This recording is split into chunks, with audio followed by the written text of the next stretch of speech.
ఇవాళ షేర్లింగంపల్లి కూకట్పల్లి నుండి పెద్ద ఎత్తున తరలి వచ్చినటువంటి విద్యార్థులందరూ కూడా హృదయపూర్వకంగా కృతజ్ఞతలు తెలియజేస్తా ఉన్నాను.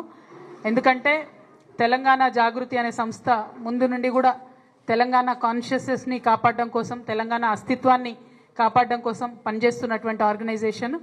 ఈ ఆర్గనైజేషన్ని స్ట్రెంథెన్ చేయడానికి, స్టూడెంట్ ఇష్యూస్ మీద పర్టికులర్గా ఫైట్ చేయడానికి వచ్చినటువంటి వారందరికీ ధన్యవాదాలు. బీజేవైఎం నుండి సాయి అనే అబ్బాయి తను జాయిన్ అవుతున్నాడు. మరి సందీప్, వర్షిత్, లక్కిరెడ్డి అండ్ చిన్ను వీళ్ళందరి ఆధ్వర్యంలో పెద్ద ఎత్తున షేర్లింగంపల్లి నుండి కూకట్పల్లి నుండి తరలి వచ్చిన విద్యార్థులందరికీ కూడా మళ్ళీ ధన్యవాదాలు. మీకు తెలుసు, ఇదివరకు Telangana state four front of the movement, సామాజిక తెలంగాణను సాధించేటటువంటి క్రమంలో మళ్ళీ ఒకసారి విద్యార్థులు ముందు వరుసలో ఉండాలని నేను మనస్ఫూర్తిగా కోరుతున్నాను.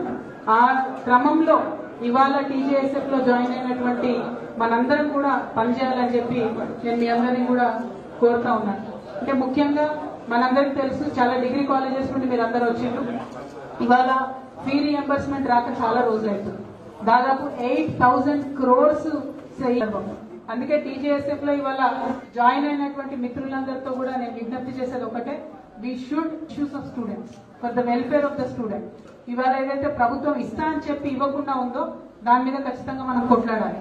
దానిలో ప్రధానంగా ఒకటి ఫీ రీఎంబర్స్మెంట్ అయితే, ఇంకొకటి రేవంత్ రెడ్డి గారు ప్రామిస్ చేసింది ఏంటంటే విద్యా భరోసా కార్డు ఇస్తాం మేము. దాంట్లో ఏం చేస్తామంటే ఫీజు కడతాం స్టూడెంట్స్ కి, దాంతో పాటు ఒక 5 లక్షలు క్రెడిట్ కార్డు లాగా ఇస్తాము ప్రతి స్టూడెంట్ కి, మీరు ఎక్కడంటే అక్కడ దాన్ని స్పెండ్ చేసుకోవచ్చు అని చెప్పి వాళ్ళు వాగ్దానం చేయడం జరిగింది. ఇవాళ టీజేఎస్ఎఫ్ నుంచి మనం గుర్తు చేయాలి మళ్ళీ ఒకసారి గవర్నమెంట్, మీరు ఈ ప్రామిస్ చేసిండ్రు, చెప్పినట్టుగా చేయండి అని గుర్తు చేయాల్సినటువంటి సందర్భం. టీజేఎస్ఎఫ్ అంటే ఒక మెరుపులాగా ఉండాలి, టీజేఎస్ఎఫ్ అంటే ఒక ఉరుములాగా ఉండాలి. డెఫినెట్ గా టీజేఎస్ఎఫ్ ఏదైనా కార్యక్రమం తీసుకుందంటే గవర్నమెంట్ 2 సార్లు ఆలోచించే విధంగా పని చేయాలని చెప్పి మీ అందరినీ కూడా నేను రిక్వెస్ట్ చేస్తా ఉన్నాను. మరి మీ అందరికీ తెలుసు గవర్నమెంట్ ఏం మాట్లాడుతుంది. ఇవాళ మొన్ననే రేవంత్ రెడ్డి గారు ఏమంటారు, బీసీల కోసం 1.5 year నుంచి మనం జాగృతి నుండి ఫైట్ చేస్తున్నాం. దాని రిజల్ట్ ఏమైంది, వాళ్ళ అసెంబ్లీలో 2 బిల్స్ పెట్టుకున్నాం. ఆ బిల్స్ వెళ్ళి ఇప్పుడు సెంట్రల్ గవర్నమెంట్ లో స్టక్ అయి ఉన్నాయి.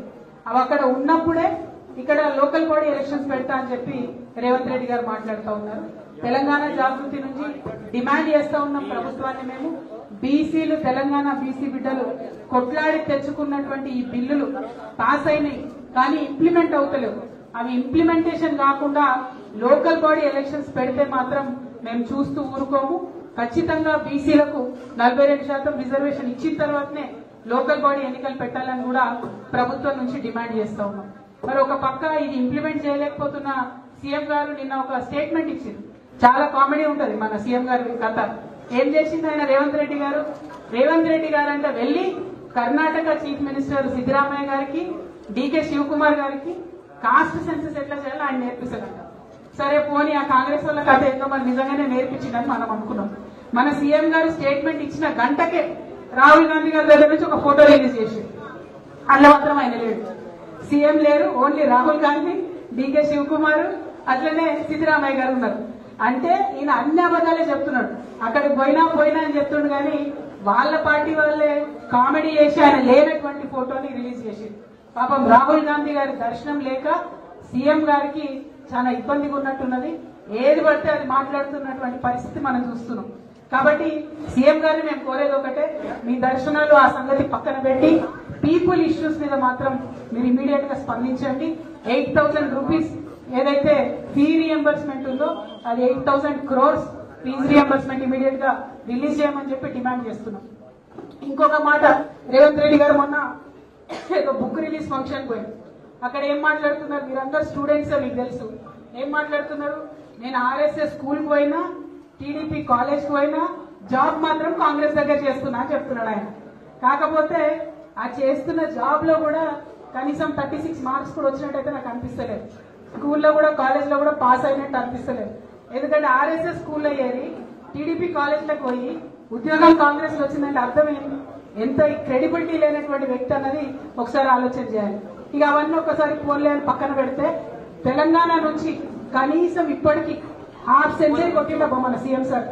దేనిలో 1/2 సెంచరీ కొట్టిందంటే ఢిల్లీకి ఫ్లైట్ లో పోవడం, కనీసం తన మంత్రులను తను డిసైడ్ చేసుకోలేనటువంటి సీఎం గారు, మంత్రుల శాఖలను డిసైడ్ చేసుకున్నటువంటి సీఎం గారు, ఇంత బలహీనమైనటువంటి ముఖ్యమంత్రి ఉమ్మడి ఆంధ్రప్రదేశ్ చరిత్రలో ఎప్పుడు కూడా లేరు. ఆఖరి ముఖ్యమంత్రి కిరణ్ కుమార్ రెడ్డి గారు కూడా ఇంత బలహీనంగా లేకుండే. ఇవాళ 50 times ఢిల్లీకి పోతున్నారంటే, ఏ చిన్న నిర్ణయానికైనా ఆయన ఢిల్లీకి పోతున్నాడంటే తెలంగాణ ఆత్మగౌరవాన్ని ఢిల్లీలో తాకట్టు పెట్టినట్టుగానే మేము భావిస్తా ఉన్నాం. ఈ వైఖరిని ఖండిస్తూ మరి తెలంగాణ రాష్ట్రం కోసం జరగాల్సినటువంటి నిర్ణయాలను తక్షణమే ముఖ్యమంత్రి గారు తీసుకోవాలని డిమాండ్ చేస్తూ, ఓన్లీ నేమ్ చేంజింగ్ తప్ప గేమ్ చేంజింగ్ గవర్నమెంట్ లేదు ఇది. సో ఇట్లా ఈ పేర్లు మార్చడాలు, తెలంగాణ తల్లిని మార్చడాలు ఇవి పక్కన పెట్టి విద్యార్థుల జీవితాలు మార్చే దిశగా ప్రభుత్వం పనిచేయాలని డిమాండ్ చేస్తా ఉన్నాను. Thank you. జై తెలంగాణ, జై తెలంగాణ, జై జాగృతి, టీజేఎస్ఎఫ్, టీజేఎస్ఎఫ్.